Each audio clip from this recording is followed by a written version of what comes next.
రాష్ట్రాభివృద్ధికి కేంద్రంగా రాజధాని అమరావతి రూపుదిద్దుకుంటోంది.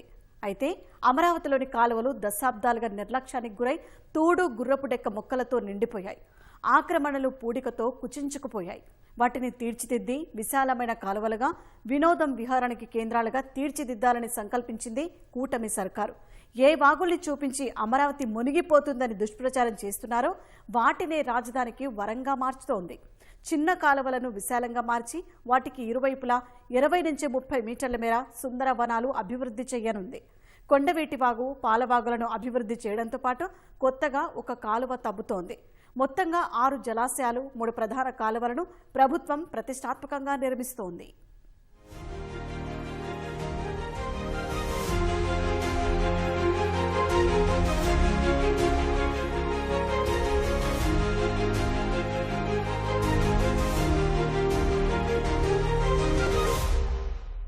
రాజధాని అమరావతి ముంపు ప్రాంతమని చాలామంది చాలా రకాల ప్రచారాలు చేశారు. కానీ అవన్నీ అపోహలు మాత్రమే. ప్రస్తుతం మనం చూస్తున్నాం, రాజధాని ప్రాంతంలో నిర్మిస్తున్న ఒక రిజర్వాయర్ ఇది.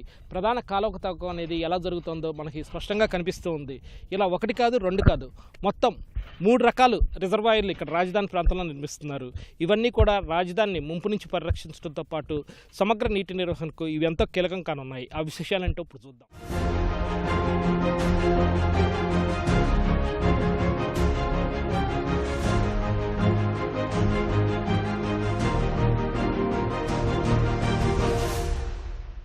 రాష్ట్ర రాజధాని అమరావతి బృహత్ ప్రణాళికలో వరద ముంపు నివారణ అనేది ఒక భాగం మాత్రమే. అమరావతికి భారీగా పర్యాటకుల్ని ఆకర్షించే లక్ష్యంతో కాలువలు, జలాశయాల్ని వినోదం, విహారం, జలక్రీడలకు నెలవుగా తీర్చిదిద్దుతోంది రాష్ట్ర ప్రభుత్వం. కాలువల పక్కన నివాస, వాణిజ్య ప్రాంతాల్ని అభివృద్ధి చేయనుంది. అయితే కృష్ణా తీరానికి కాస్త దూరంగా ఉన్న ప్రాంతాల్లో భూగర్భ జలాలు ఉప్పగా మారిపోయాయి. అక్కడ కాలువలు, జలాశయాలు అభివృద్ధి చేసి ఏడాది పొడవునా నీరుండేలా చేయాలని భావిస్తోంది. ఫలితంగా కొన్నేళ్లలో ఆ భూగర్భ జలాలు మంచినీళ్లుగా మారేందుకు అవకాశం ఉంది. దీనికోసం ఇప్పటి వరకు 2180 కోట్ల రూపాయలకు పైగా పనులకు టెండర్లు పిలిచారు. వాటిలో 1585 కోట్ల పనులు వేగంగా జరుగుతున్నాయి. మరికొన్నింటికి త్వరలో టెండర్లు పిలవనున్నారు.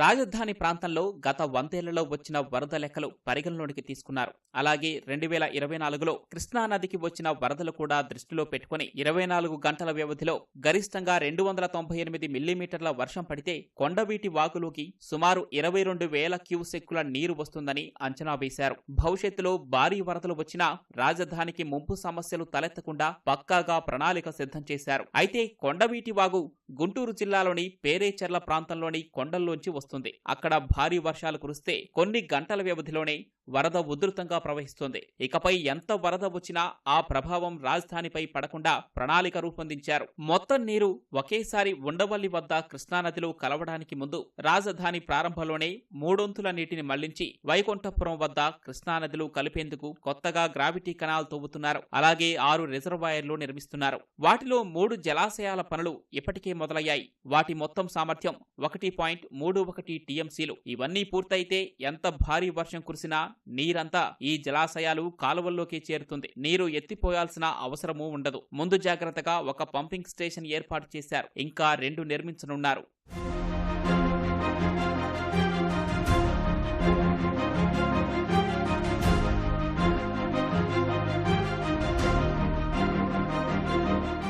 అంటే ప్రస్తుతం ఏంటంటే ఇక్కడ మనకి అమరావతిలో కొండవీటి వాగు, పాలవాగు, పుట్టేరు వాగు ఇవన్నీ కూడా అంతకుముందు ఈ ఏరియాలో వరద నీటిని ఎక్కువ కలిగించేవి. దీనికి ఫస్ట్ మన హానరబుల్ సీఎం గారు ఈ వ్యవస్థ అనేది చక్కగా ఉండాలి, ఎటువంటి వరద అనేది ఈ ప్రాంతంలో రాకూడదని చెప్పి దీనికి చాలా చక్కగా అంటే ఇంటర్నేషనల్ కన్సల్టెంట్స్ని కూడా భాగస్వామ్యం చేసుకుంటూ డిజైన్ చేయటం జరిగింది.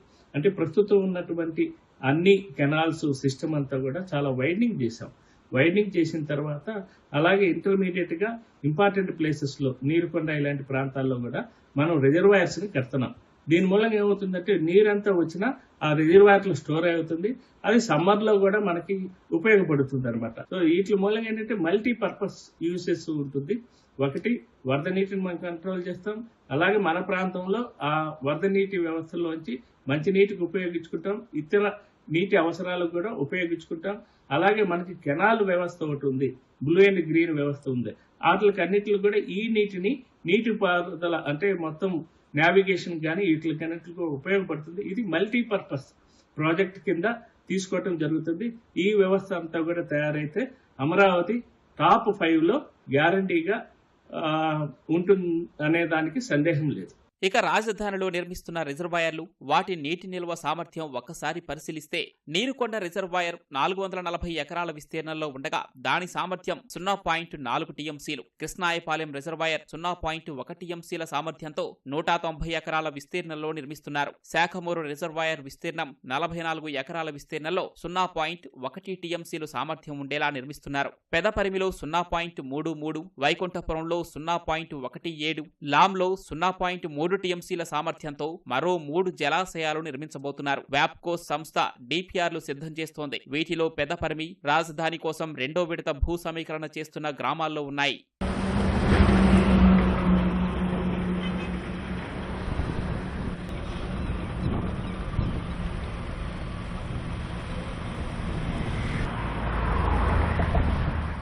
కొండవీటివాగు, పాలవాగు ఇప్పటి వరకు చాలా చోట్ల ఆక్రమణలు, పూడిక వల్ల సన్నగా మారిపోయి ప్రవాహ సామర్థ్యం తగ్గింది. భారీ వర్షాలకు రాజధాని గ్రామాల్లోని కొన్ని పొలాలు ముంపునకు గురవడానికి అదే ప్రధాన కారణం. అందుకే ఇప్పుడు రాజధానిలో మొత్తం 48.3 కిలోమీటర్ల పొడవున కాలువలు అభివృద్ధి చేస్తున్నారు. మొదట కాలువలు తవ్వేసి 1-2 ఏళ్ల తర్వాత వాటి గట్లు స్థిరపడ్డాక రివిట్మెంట్, ఇతర సుందరీకరణ పనులు ప్రారంభిస్తారు. వాటికి టెండర్లు పిలవాల్సి ఉంది.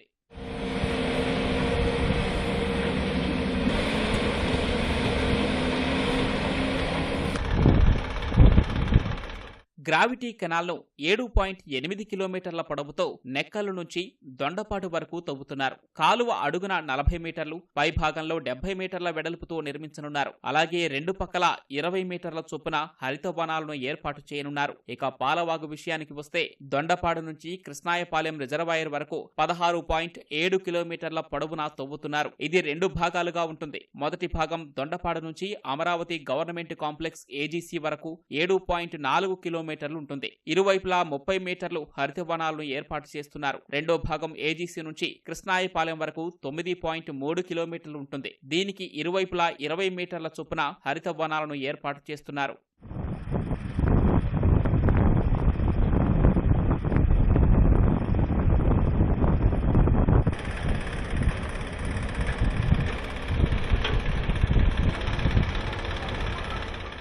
నగర పరిధిలో కొండవీటివాగు మొత్తం పొడవు 23.3 కిలోమీటర్లుండనుంది. మొదటి భాగం అనంతవరం నుంచి శాఖమూరు వరకు 9 కిలోమీటర్లు ఉంటుంది. రెండో భాగం శాఖమూరు నుంచి నీరుకొండ వరకు 3.6 కిలోమీటర్లుంటుంది. 2 భాగాలకు ఇరువైపులా గ్రీన్ కవర్ ఏర్పాటు చేయనున్నారు. మూడో భాగం నీరుకొండ నుంచి కృష్ణాయపాలెం రిజర్వాయర్ వరకు 7.2 కిలోమీటర్లుంటుంది. 30 మీటర్ల చొప్పున హరిత వనాలను ఏర్పాటు చేయనున్నారు. నాలుగో భాగం కృష్ణాయపాలెం రిజర్వాయర్ నుంచి ఉండవల్లి వరకు 3.8 కిలోమీటర్లుంటుంది.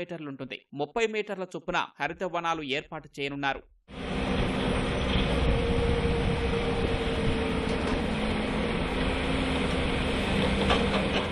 మొత్తం 23,050 క్యూసెక్కుల జలాలు ఎత్తిపోసేలా 3 పంపింగ్ స్టేషన్లను నిర్మిస్తున్నారు. ఉండవల్లి దగ్గర 2017-18లోనే 5,000 క్యూసెక్కుల నీటిని ఎత్తిపోసే సామర్థ్యంతో పంపింగ్ స్టేషన్ నిర్మించారు. అక్కడే 8,400 క్యూసెక్కుల సామర్థ్యంతో మరో పంపింగ్ స్టేషన్ నిర్మించనున్నారు. వైకుంఠపురం వద్ద 5,650 క్యూసెక్కుల సామర్థ్యంతో మరో పంపింగ్ స్టేషన్ ఏర్పాటు కానుంది. అలాగే రాజధానిలోని పరిపాలనా నగరంలో ఆహ్లాదం, పడవలపై విహారం కోసం ఆర్నమెంటల్ కెనాల్ అభివృద్ధి చేయనున్నారు. కృష్ణానది నుంచి శాసనసభ భవనం వరకు, అక్కడి నుంచి శాఖమూరు పార్కు వరకు 2 భాగాలుగా ఈ కాలువ ఉంటుంది. రాజధానిలోని ప్రధాన కాలువల్ని సరకు, ప్రయాణికుల రవాణా, పడవలపై విహారానికి వీలుగా తీర్చిదిద్దుతున్నారు. కాలువలకు ఇరువైపులా వాణిజ్య, నివాస ప్రాంతాల్ని అభివృద్ధి చేయనున్నారు. అలాగే జల క్రీడలు, బోటింగ్ క్లబ్లు, పార్టీలు, యాంపీ థియేటర్లు, ఫుడ్ కోర్టులు, వెల్నెస్ స్పాలు, ఫ్లోటింగ్ రెస్టారెంట్లు నిర్మించేందుకు ప్రతిపాదనలు ఉన్నాయి.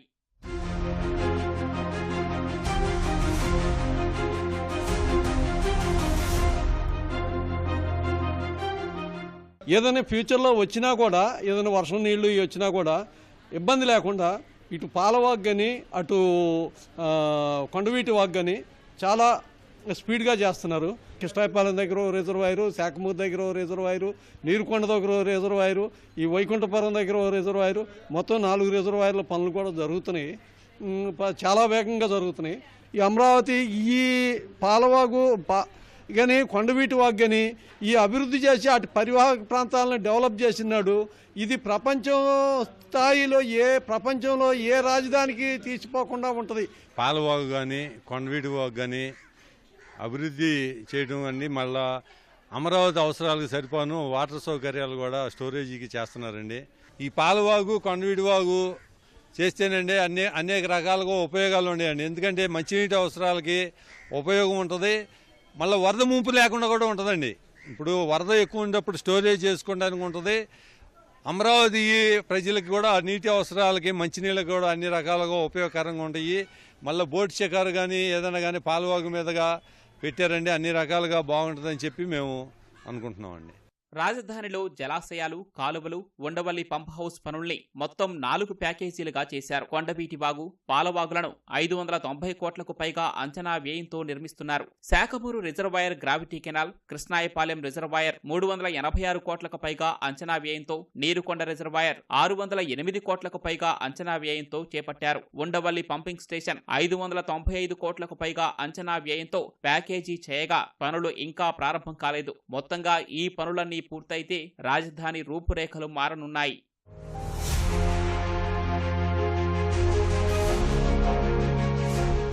కృష్ణానది చెంతనే నిర్మితమవుతున్న రాజధాని అమరావతి నగరానికి ఎలాంటి ముంపు లేకుండా చూడటంతో పాటు సమగ్ర నీటి నిర్వహణకు ఈ 3 ప్రధాన రిజర్వాయర్లు ఎంతో కీలకం కానున్నాయి. కెమెరా పర్సన్ గోపితో VSN Krishna, ETV news, Amaravati.